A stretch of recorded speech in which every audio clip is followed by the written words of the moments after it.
19 could be individual expression or collective expression. So Article 17 allows for the formation of associations in order to make collective expression. There is no age limit for that. Not in the Constitution itself, but the law regulates it. But the right comes out of the Constitution. It is a fundamental right. One could argue whether the regulation is ultra vires the right or not. That's a separate matter. And very often we have challenged. आपके कहने के मकसद है कि subject to law means law ने एक limit बता दी कि इस age के बाद आपका right शुरू. But the right is not from the, जैसे मैडम कह रही कि not from by birth this right is not available. This right is available after 8. Because of the law. कल को हो सकता है. कल को अगर वो 18 को 16 कर दे तो 16 हो जाएगा voting limit. वो 18 को 21 कर दे तो 21 हो जाएगी voting limit. But the right is there. The right has to be regulated by law. वो बिल्कुल खत्म नहीं कर सकते. नहीं कर सकते. Cannot abridge nor take away. And they cannot make it unreasonable also. अगर वो कहे नहीं जी voting 50 साल से होगी या 60 साल से होगी तो that would be unreasonable. Mrs. Musarrat Hilali की बात को आगे बढ़ाते हुए ये right of vote जो है qualified है, subject to the age and subject to the announcement of elections. जब elections होंगे तो vote cast होगा और उसमें एक procedure होगा, उसके मुताबिक follow किया जाएगा. वो सब procedural बातें हैं. My question to you is that PTI is claiming that it is entitled to the reserved seats. Do you think that it is the fundamental right of a political party? Of the people. Of the people. No, people have exercised their right. And therefore, if that right is impeded... Do you think that it is the right of a political party to claim the reserved seats? It is, and it is more importantly the right of the people of Pakistan to ensure that the reserved seats are granted in a manner that is proportionate to the actual seats won in the general election on the 8th of February. So that is the fundamental right. I'll come to that. Kindly see, this issue started actually with Nawaz Sharif's case in 1993. A petition was filed directly in the Supreme Court challenging the dissolution of the assembly by the then President Ghulam Ishaq Khan under Article 158(2)(b. And the question arose, how have you come under 184(3) directly to the Supreme Court? Only your government has been dismissed through the dissolution of an assembly. How do you say that a fundamental right was an issue? Why should we entertain your petition directly in the Supreme Court under 184(3)?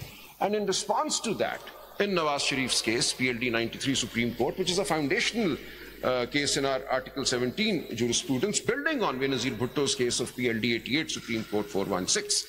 So these two judgments, the 88 Supreme Court 416 judgment and the 93 Supreme Court 473 judgment, have given meaning to Article 17 that at first the plain words of the article might not convey to us. They've said, look, what this is saying is, this is giving effect to the promise made in the Objectives Resolution and elsewhere that Pakistan will be a democracy. And this is a fundamental right. When you create a political party, you participate in elections, then it is the legitimate, not just expectancy, it is the absolute right of the people of Pakistan that the political parties that they have voted for should be represented in Parliament in accordance with the votes that they have been given. And in the case of the reserved seats, it is an indirect election, but nevertheless that indirect election is still based on the votes cast by the people of Pakistan. The votes cast by the people of Pakistan result in the general seats being won by different political parties, and then the Constitution says that in accordance with the general seats won, you will be given seats allocated for women and non-Muslims in a proportional manner. So the entire scheme is democratic, as enunciated by our constitutional framework, and it is all tied to Article 17. There is no point to Article 17 if people can be allowed to form a political party, they form a political party, and then either that political party is not allowed to function. This was the issue in Benazir Bhutto's case, 88 Supreme Court 416. A law was made saying that by a certain date, political parties have to be registered again.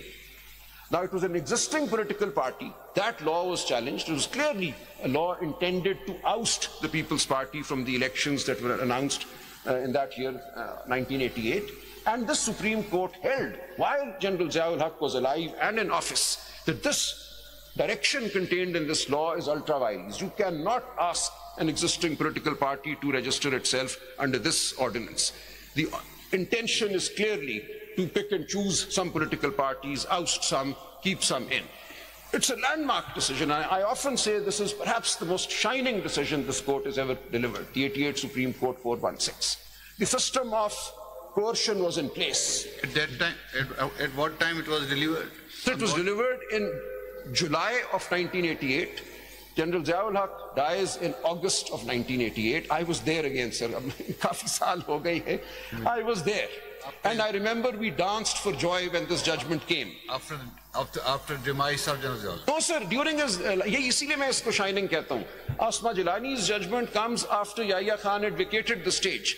This judgment came when the entire system of oppression, if I may call it, was very much in place. General Ziaul Haq was alive. His entire structure of control, command, coercion was in place.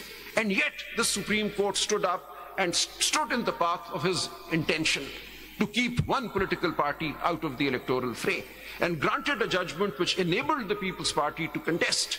This is the judgment that in fact opened the door to democracy in 1988 after the martial law in 1977. Because the clear intent was to oust the People's Party. And this judgment and this court stood for democracy on that day, while General Ziaul Haq was very much alive. Then some other things happened. He dies, the Haji Saifullah judgment, the reference of the president, all of those are related events.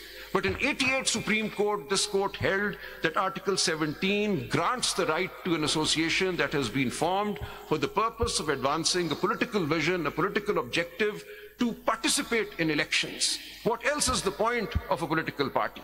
And to participate in elections means that people should be allowed to freely vote. If people are not allowed to freely vote, then the fundamental right becomes meaningless. So I know my ladies. Can you vote at the age of 10 years? The point is very well taken. At what age you become entitled to clean environment? Yes, at every age. At every age. So some rights, बिल्कुल ठीक फरमा रही हैं आप. You cannot be enslaved at any age. ये बिल्कुल ठीक आप फरमा रही हैं. There are two kinds of fundamental rights. In fact, three. Kinds हो गए. इससे पहले कहा गया कि तमाम fundamental rights. I bow before my lady's observation. It is spot on. It is a regulated right. So there are three kinds of fundamental rights in the Constitution. Some rights are available to every person, any person who may happen to be within the jurisdiction of Pakistan.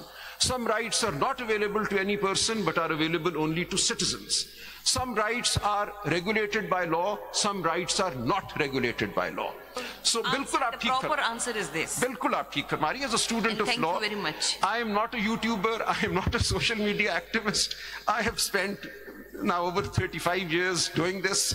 So my responses, I assure you, will always be technical and rooted in some provision of the law and some reading of the case law.